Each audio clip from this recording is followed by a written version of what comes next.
Bismillahirrahmanirrahim. Assalamu alaikum. Welcome to Newsroom. I am your host, Khalid. But today we are again going to tackle a specific issue in much more detail than we usually do in our previous shows. We have heard so much about social media. We have heard so much about artificial intelligence.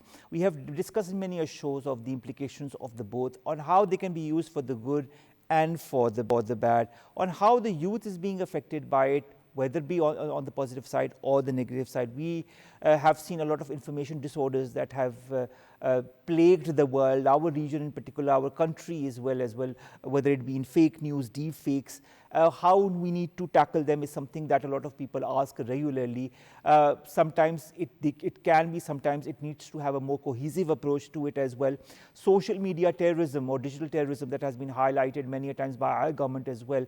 And the fact that many of the terrorist outfits are using artificial intelligence as well as social media to enhance their terrorist activities as well.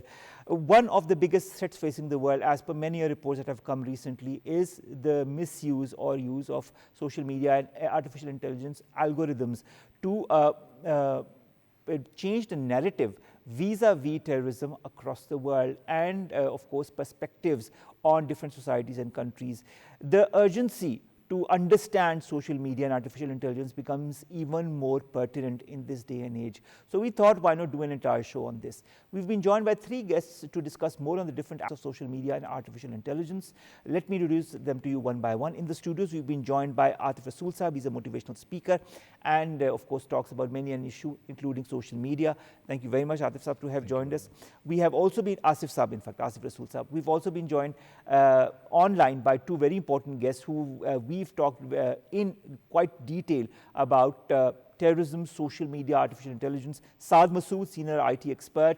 Thank you very much, Saad, to have joined us. It's always a pleasure, and I always look forward to our discussions, specifically when it comes to AI or social media. And of course, Brigadier retired Raashid Janjua Saab, Director Research at Iqra.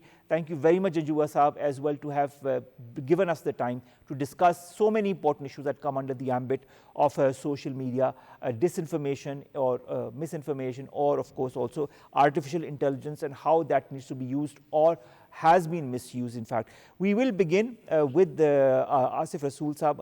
Asif Rasool Saab, social media, everybody is on it, whether it be the young or the old, whether it be the boys or the girls, well, even be now the very, very young boys and girls that we see now, that we didn't see. This is a trend that has really taken the whole world by storm. And that brings to attention many of the issues that are accessible easily to the youth and mold their minds. Leads to, in the youth, in the teenagers, a lot of stress, anxiety, but it also leads to a complete change of the mindset when it comes to narrative building. How important is the responsibility of each and every government, including ours, to tackle this effectively? And how important is it also for the world to come as one, to understand the negative modalities of social media? Thank you very much, Umar sir. First of all, I'll start like this is a global phenomena. As now, like last time when I came to your program, and obviously there's a gap, and today I'm there. Believe me, during this time period, I have seen that now world is obviously taking and addressing it is a real challenge, and there are a lot many whistleblowers as well. First of all, Marijita Shakak, she came up with this book, Tech Coup, How to Save Democracy from Silicon Valley. This is the first whistleblower. I just went through it and I really appreciate. Basically, these tech giants, they are responsible for it, number one. And initially the world, they got so excited because this was a new wagon and everybody jumped into it. And people didn't know, like everyone was, since companies, obviously they went for the lobbying and all that. So they just came up, they only shared with us the beautiful side of it. But they didn't tell us the ills and all aspect of it. So she just went for this like first book in which she just mentioned very clearly that now all these companies, they are just progressing, and the way they're just making progress, it's a supersonic speed. And the implication which is the world is witnessing right now, they are multifaceted. So First of all, just start off with these American election. So when they went for the election, obviously, as you have rightly mentioned, the concept of misinformation and disinformation, we saw that even the government had to intervene. Their security agency, they had to intervene. There were like 2 or 3 videos that were uploaded there, and there was a lot of hue and cry that, come on, what has happened this? So this was like very challenging. Then like in the previous election, US election, there was a very clear, interference from Russian side. So there I just came across this one, there was this like a full-fledged program about one, a teacher. He teaches marketing, but he just sued Meta. And he just requested that only provide me with my access, give me access to only my data. And it was denied. And later, Brittany Kaiser, she was another whistleblower from the same field, and she just shared a lot many ill sides of this, that how did they maneuver this election? Especially, these swing voters, they play a major role in these huge democracies and all that. So they usually say that our job was simply just to sort them out. And then there were specific pop-ups to this specific population just to sing them. So the challenge which even still US government faces, and there are many, like you all know Hariri, he is one of the biggest critic of this, and he always asks people, and he works on the awareness as well, that look, the way these big giants, tech giants, and these companies, the way they are just sprawling in the world, people are unable to understand, even when it comes to politicians, when it comes to bureaucrats, when it comes to different agencies, they are unable to even deal with it initially. So later, when there is so much, now the world has seen so much damage in every part of, what to talk about advanced countries, we are. And the fact is that there are these narratives that are being developed are proving to be more detrimental than positive. There's more of counter positive or negative elements that are now more or less associated with the huge trends that shape the mindset of people, whether they be the young or the old, in order to make them think in a certain pattern, whether it comes to elections, as you said, in the US, or whether it comes to even local issues in countries such as Pakistan. Brigadier Raashid Wali Janjua Saab, coming to local solutions, the Coordination Committee of the National Action Plan had decided some time back to implement comprehensive measures to curb the activities of banned terrorist outfits, and specifically on social media. But when it comes to social media platforms, Brigadier Saab, terrorists tailor false narratives to specific demographics for maximum recruitment impact. And we've seen a global trend as far as that is concerned, not just relegated to this region as well. And then to add to that is the role of the anonymity that is provided by social media play in allowing these people to spread disinformation without accountability. How important is accountability? Let's begin with accountability on social media. How important is that, and what needs to be done, or is it something that is unachievable? You see, the genie is out of the bottle. It's very difficult to uncork it. We have seen TTP and we have seen BLA use this thing very effectively. And the engagement related algorithms are in fact the great enablers of disseminating fake news, and winning people to your cause has become very easy, because it's very easy nowadays to peddle a narrative and give it virality. And we know that there are technologies now available with the help of AI, and which could create deep fakes. And it's become very difficult to sift truth from falsehood. So in that landscape, it's become very easy, and this has become a very virulent phenomenon. There have to be some guardrails and some kind of measures to ensure that that anonymity that you mentioned, that in fact is the great enabler of this chaos on social media. It's misuse. Several writers have been writing. Nicholas Carr has written a book, How Technologies Super Bloom, How Technologies of Connection Tear Us Apart. And then there are the writers like Jonathan Haidt, who have written extensively in America. Essentially, they say that this social media revolution has created echo chambers and silos in which the thinking operates in a very grooved manner, and polarization is also increasing. There is a echo chamber of like-minded thoughts which keeps on ballooning, and people hear what they in fact wish to hear. So it is the reinforcement of the biases, in fact, and anonymity allows people to get away with the content that they load without regard to responsible strictures of morality, etc. Under this scenario, there have been guidelines which have been proposed. There's a very good book, The Coddling of American Mind by Jonathan Haidt and his co-author, who gave a certain set of guidelines and say that this social media is emerging as a danger to democracy itself, because in the US campuses, the discourse has become very, very polarized. Instead of democratizing this space, which was the original intent of social media, now we hear that people are reluctant to say a contrarian viewpoint, because the contrarian viewpoint is frowned upon, and because of that fear, psychological fear, people tend to replicate the same message, which results in polarization, and that causes psychological, psychosocial distress also. The Gen Z especially is being impacted. According to a study by the US Surgeon General, there was a spike in the suicide rate of teenage girls to the tune of 62% after the like button of Facebook was introduced. So those are the change difficulties, and the solutions proposed are that there should be some guardrails, definitely with the help of technology and a better narrative. And somehow these tech giants are using big money to lure people.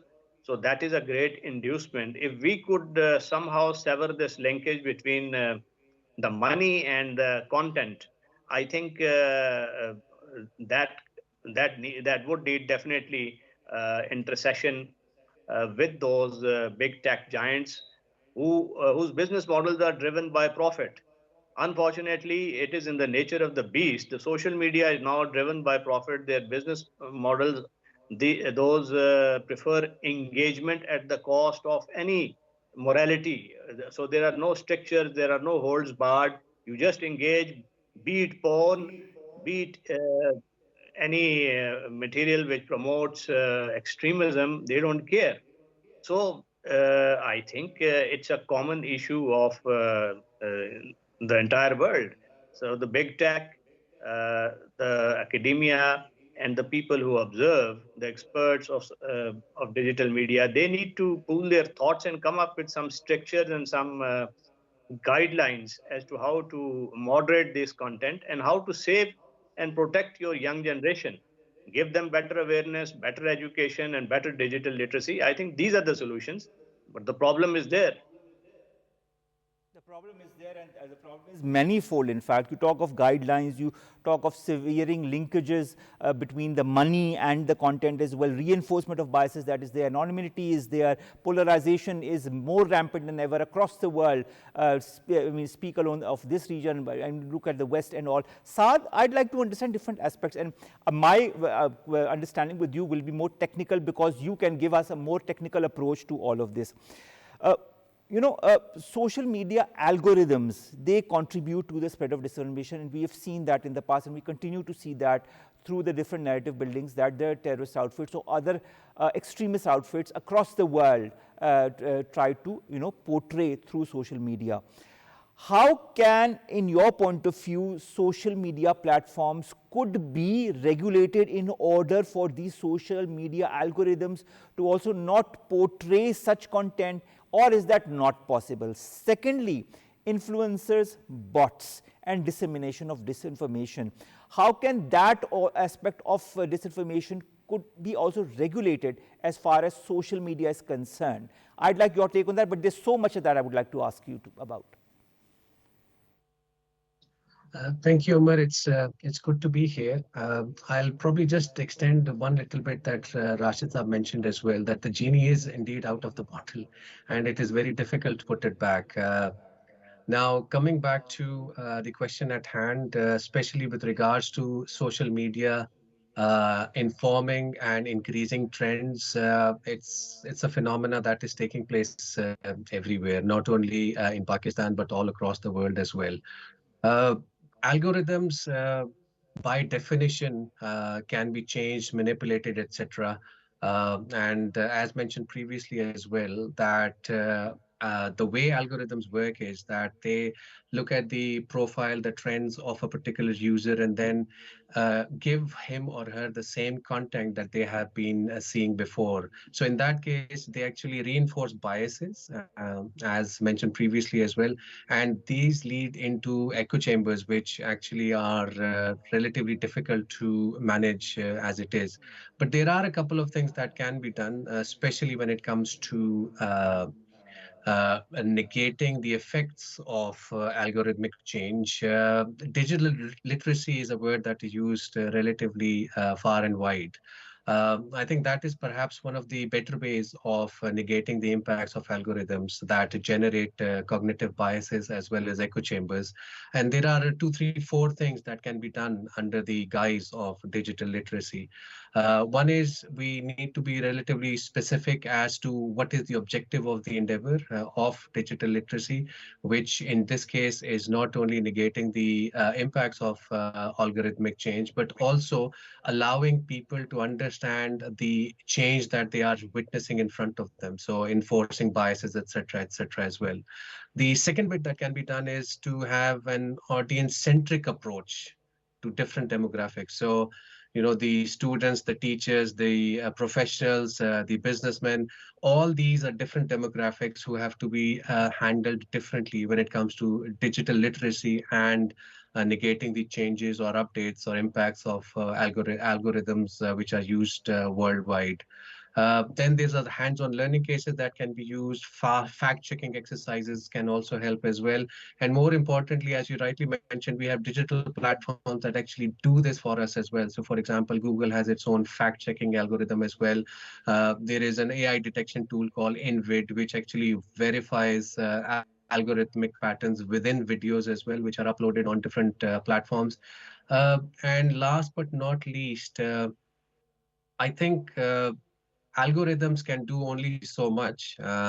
But if we were to induce that element of critical thinking and responsible sharing in individuals, that will go in a long way in order to manage the impact that are being generated through algorithmic change. So one of the methodologies that I refer to mostly when I speak in different forums is SIFT. So SIFT stands for stop before sharing. So you stop, take a pause, and then share. Investigate the source that is being used to generate the information. Try to find other reliable coverage and sources as well. And then also trace back the original source. So SIFT is perhaps one of the better methodologies that can be used to manage some of the information that is out there as well. Lastly, I think just a quick note on legislation. Um, I think legislation and regulation is always playing catch up with technology.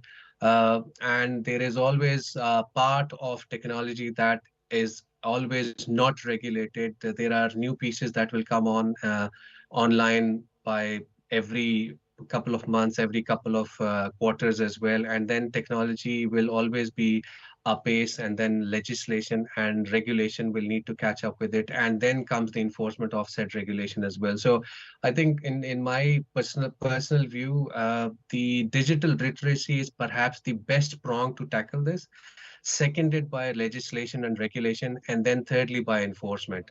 Because if we don't do all three, I think it is difficult to get away and manage the negative impacts that are being generated by algorithmic change all across the world.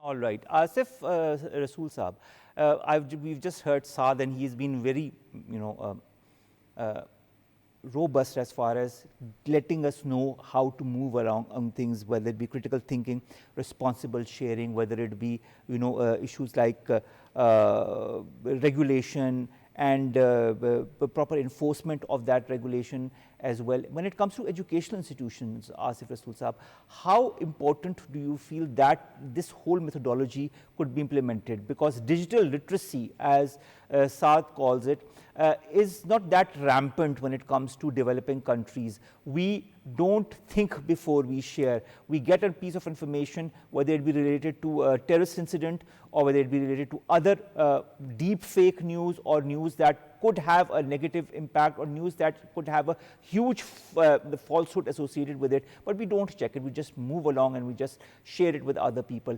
In educational institutions, what strategy needs to be implemented in order to for all of this to be applied so that the students, the youth become more literate digitally? Thank you very much. First of all, I really appreciate Saad Saab. He has provided us with a very comprehensive insight into this phenomenon and how to deal with this phenomenon.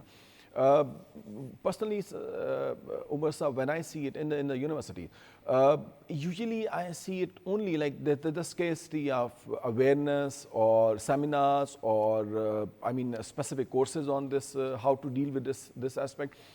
I usually see only 1 or 2 seminars in mass media department. Otherwise, when it comes to general population, even in each university, there are like 20, 25 different departments are there. So I think we need to properly devise such a strategy that even at university level, first of all, we are going to develop awareness among the people. Because right now, as already Brigadier Saab has rightly said about echo chambers, I really appreciate this aspect. Problem is that people have already got settled. Even when we talk about our local issues and problem, they have properly settled into their own echo chambers.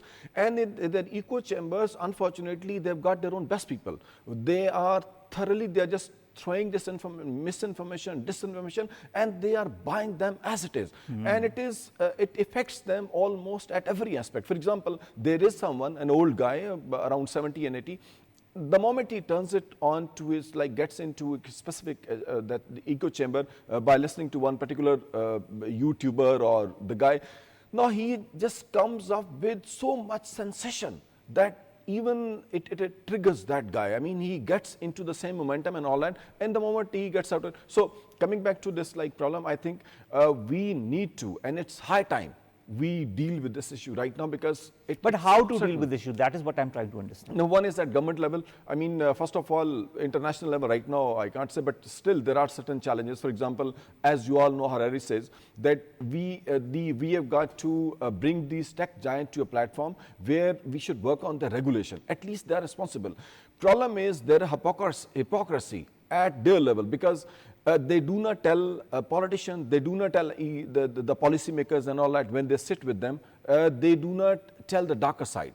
They are just there to tell the best side of it. So regulation at these platform level, this is number one. Now coming back to this third world country we are, so the way it is affecting us, we need to, develop courses, number one, not even at university level. University, there's a small chunk of that. Why not at school level? Matric level, intermediate level, or even at the primary level, because in this day and age, level. even the young boys and girls have access to social media. So, we have got to properly devise a strategy at the government level.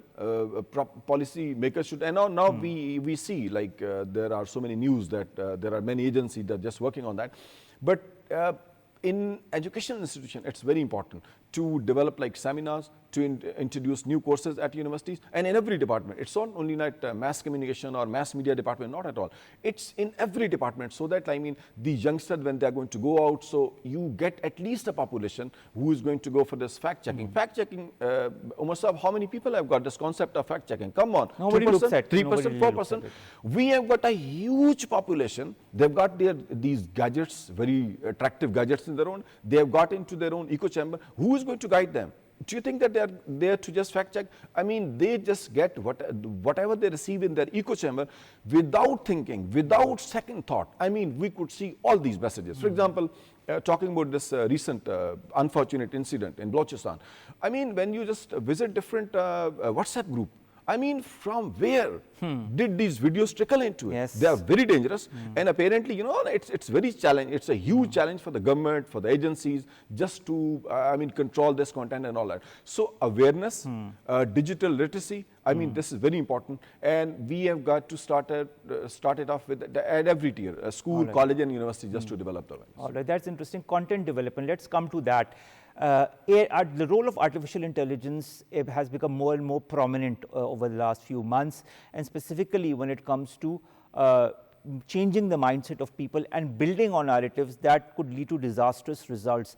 Brigadier Janjua Saab, we've seen recently, I mean, I have to refer to this disastrous incident, this heinous incident that happened in Balochistan, and how India used the social media platforms and AI in order to disseminate disinformation on Pakistan and try to harm it on different levels. This manipulation of social media or artificial intelligence, how can this be? I know the genie is out of the bottle, you've said that, Saad has said that, but the thing is, we need to at least restrain the genie to some extent. How can that be done under the current circumstances where every single, John and Harry gets information on his or her WhatsApp, and without, as has been pointed out, without fact checking or without seeing whatever is being sent, they believe in it, and you can do your utmost to say, you need to fact check it, you need to confirm it, but they won't do that. The basic change needs to come in the mindset, but isn't this a very difficult task? And if so, what's the role of the government? You see, you mentioned the need to curb the biases. You want to hear what you believe in. So that's the human psychology. And this social media has given a tool to people to amplify what they believe in. And that is what is leading to tribalism, angry behavior, and what Norina Hertz, a British economist, also wrote in her book, The Lonely Planet, that the social media and smartphones, they are splintering the human attention, making them more angry and tribal. And that results in conflict and strife. That was what exploited in the recent Jafar Express issue also, because the Indian channels, they started ratcheting up the tensions. They started peddling a narrative which was based on complete lies. But the people who are the consumers, actually, therein lies the trouble, because you see the education level, you see their awareness level, and the existing set of biases. What could that do to their existing, psychosocial state? That is a very dangerous thing, and I think we need to study the models being used by certain states which have managed the social media thing very effectively. I don't say that we go and follow the Chinese model, who have developed their own social media platforms. The alternative to WhatsApp is their WeChat, and the state monitors and regulates whatever is happening on social media. Even in Russia, where I was a few days ago, I found that you cannot access Instagram, you cannot access Facebook, except through VPNs, and those are then regulated by the state. So there is some kind of a curve and check. But here it's all free for all. I agree that there should be greater awareness, digital literacy. People should be made aware that what is fact check, that they must. But for that to happen, there should be credible fact checking websites and platforms available, and people should be given this education that, look, here is a fact check platform. Go and run your content through that to understand whether it's a lie or it's a correct information. So that digital literacy, I think we can start on that. And the strictures part and the guardrails, yes, there are countries which have started doing that already, and they are much more advanced and tech-savvy societies compared to us. Australia, for instance, has banned the use of smartphones in the schools, and they've also put some restrictions on the use of social media by teenagers. I think till the age of 16, Facebook is not allowed there. Similar things are being mulled over in United States of America, and in European Union they have also come up with certain guidelines that how AI should be, how curbs should be imposed upon AI so that it doesn't misuse it is not misused while using social media. So all these things, I think, technologically and administratively, governance-wise, we need to now be very serious because there is a very weak ecosystem of liberal laws in our country. So that is also an impunity. People think that now we have got anonymity, we can say and we can write what we like, and we'll get away with blue murder on social media. And the psychological distress that it causes to the victim is completely disregarded. So our uh, criminal justice system, our liberal laws, those also need to be firmed up. Fact check platforms need to be established. We need to do a very good job of digital literacy, starting with the schools and colleges, and even at homes. It is the responsibility of parents to keep their children under watch and educate them about the misuse and the harmful effects of social media.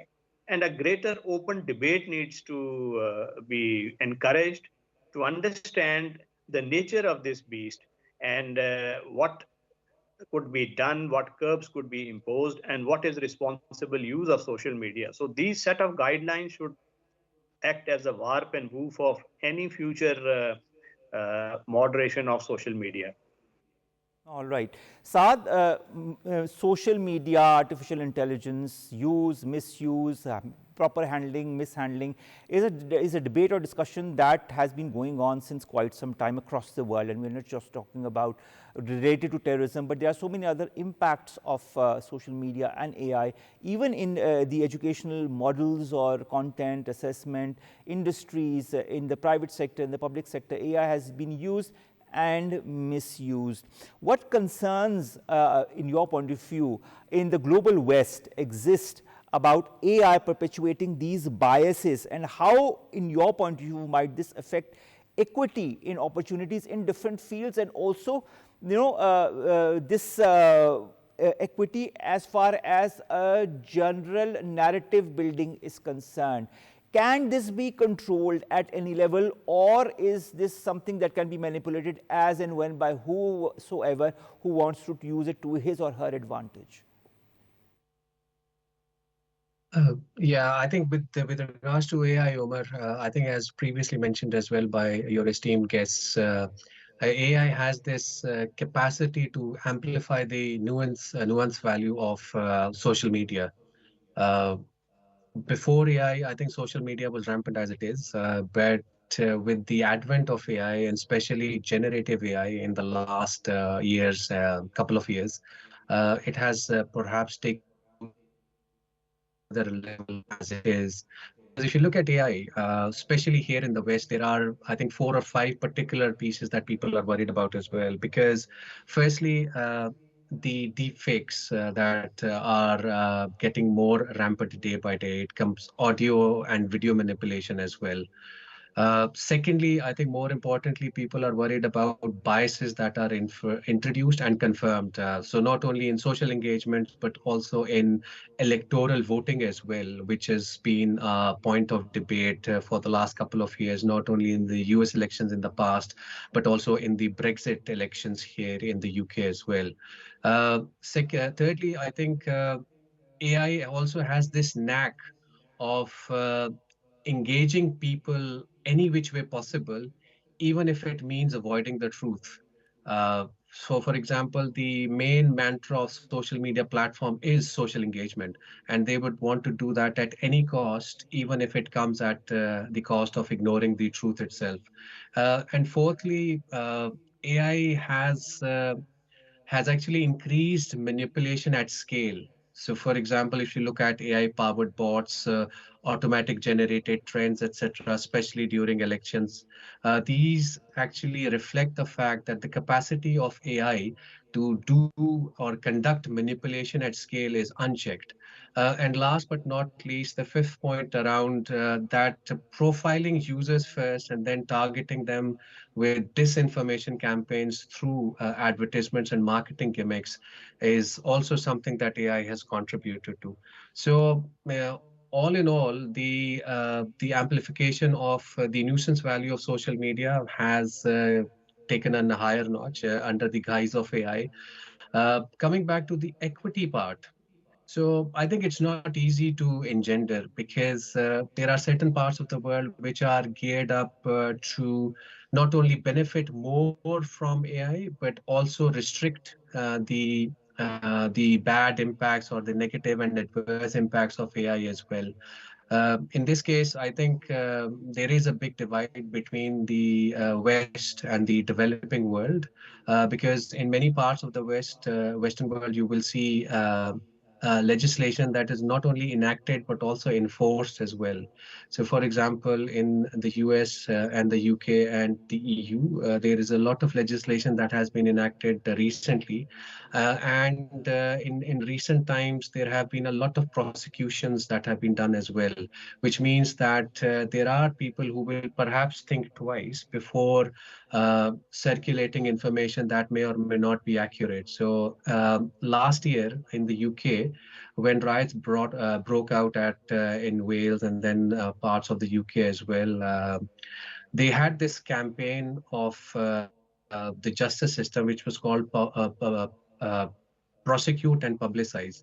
So they would prosecute first under the new laws and then publicize that information to the wider public as well, so that people take heed from the fact that no misadventure will be go untreated. So similarly, I think as Rashid Janjua Saab mentioned, Australia is also embarking on a similar effort as well. So I do think that the equity in the world is not as uniform as it can be, especially when it comes to the developed world and the developing world. And I think for us in the developing world, the pieces that were mentioned in the past, legislature, enforcement, digital literacy, and changing the ethos and the psyche of the people who are actually using the information. These things will help, but I think in the short term, the divide between the developed and the developing world will still remain. All right, that's an interesting perspective, but I think we need to go in more detail, but I hope we'll get to do that in a later show as well. Asif, Rasool Saab, coming to the young people, whether it be in Pakistan or across the world, there's a lot of anxiety, stress, depression that has been seen and associated with the use of social media in the youth across the world. And this is not just relegated to Pakistan, but across the world. There are startling signs that a lot of studies have shown in education institutions across the world. Children spend more time on social media and they are completely, their future, their present is circulating around whatever is happening on social media. Their friend circle depends on how they interact on social media. I'd like to understand, because you're also an educationist, too much spending time online, isn't that rewiring the childhood or the adolescence of the young generation, not only in Pakistan, but across the world, and to what end? I'll start off with this Sophie Wilhelm. She's one of the actresses and she's working in UK. The researches which she has shared and the way the social media, use of social media, too much screen time, the way it is affecting the especially children, it has really created a lot many problems. Now I can, Umar Saab, share some of my experiences from my class.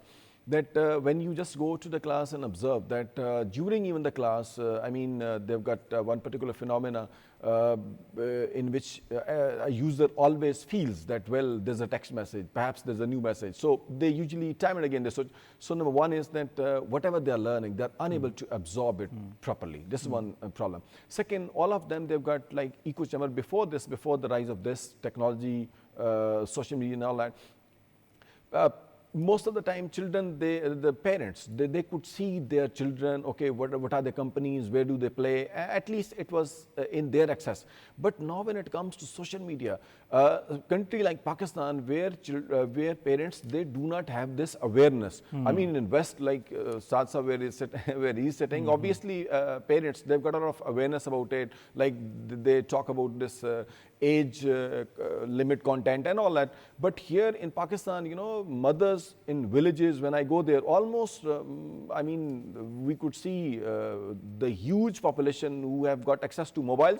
So now, you know, mothers, even when children are very young, they're just provided with just to appease them, they're provided with the mobiles. And now what they're going to watch on YouTube, or what they're going to, like in different drama, like whatever the videos are available or content they're just watching, they never know that what they're going to observe. Second, like we can see the agitation. I mean, now if you take the screen back from that child, oh, they just show, they get agitated, they get frustrated, they get wimpy, grumpy and all that. And this is the second aspect. Third one is that now you never know where they are sitting and from whom they are absorbing this information and from which part of the world they are getting. Okay, so this is another challenge for us, and it is affecting them. And moreover, they are just getting, you know, aloof day with every passing day. I mean, they are not into it. I can just quote one example from one of my classes, where one of my students, like, he was brilliant. When I asked him one day that your performance is decreasing with every passing day, so could you please share what is happening right now? He said that I go back to my home, and during the way I call my mother and I tell her that, okay, get my lunch ready, and I usually take that lunch inside my room, and from there I start playing different video games, and in the evening I come back, I just to take my dinner, and this is how it is. Now his parents are educated, but they do not know what the son is doing inside, and he's from IT background. So this is really a phenomena. And then, like, we have got Shimi Kang. She's Harvard researcher. She's Indian, and she has just talked about this gray matter in the brain. When the brain is at the developing stage, it is getting thin. There is one more research which Sophie has hinted on. That is basically, you know, or even this eye portion. It is also, you know, it is widening from that normal. It means it is affecting our brain, and it is affecting children in the worst possible manner. So now we have got, you know, when it comes to educated parents, so you hardly see children, they say that we have got screen time because our parents, they just bound us, we are supposed to. But what about Umar Saab, the huge population of Pakistan? There are so many children. I mean, the parents, they don't know, they do not have awareness. So just see, I mean, in developed countries, yes, they are just working on that. They are looking for certain regulation. They know they've got content, they've got awareness, they learn it. But what about our population? I mean, this is a reality which is staring us in the face. So I think we need to have an onslaught on this issue. We should attack it from every angle. I mean, not at government level, educational institution, even parenting, their awareness and all that. So it should, we should start it right now. Otherwise, this will get out of our control. All right.